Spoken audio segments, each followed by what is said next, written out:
just learned about this guy. This is Dr. Thomas Szasz. According to the obituary from the New York Times in 2012, he led the movement against his own field. He wrote The Myth of Mental Illness. I find that fascinating. The guy was a psychiatrist. He's sort of akin to McLuhan, telling everyone that the party was over, that everyone needed to get out of the pool, that content had been rendered meaningless. He went against his own field.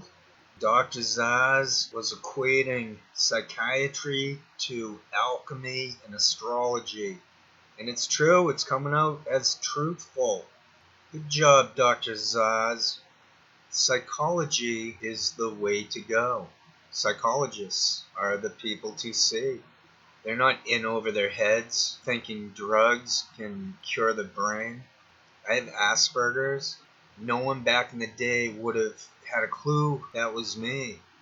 They would have misdiagnosed me with bipolar or some sort of anxiety disorder.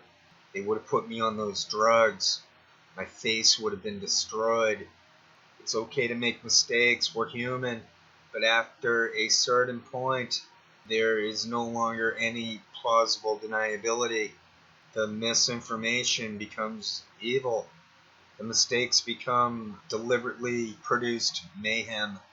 I don't care if all those disinfo shills think they're fighting terrorism by role-playing on the internet and getting people to click on their links. So there's a path for military psychology to chart what people are looking at, what they're thinking.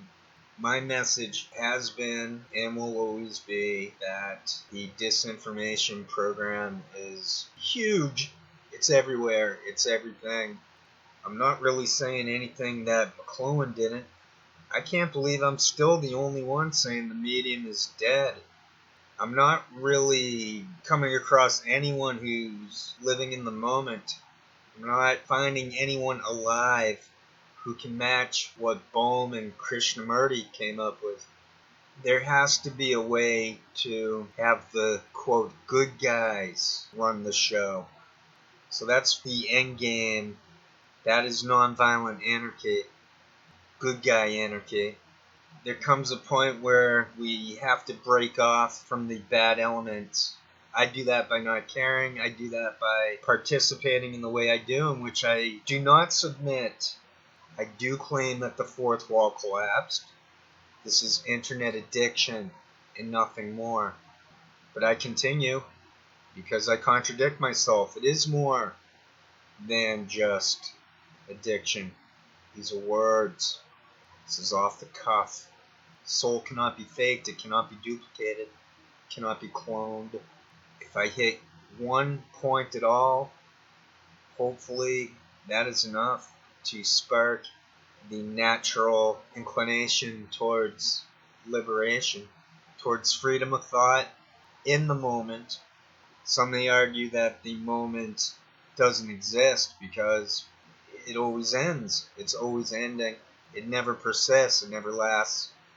The limits of the human mind signify that we're going to run around in circles, never finding closure, never solving anything that with meaning. So I go for the baby steps. I go for the small prizes. I would avoid those psychiatric drugs. I would avoid psychiatry. I would not ignore academics or philosophy.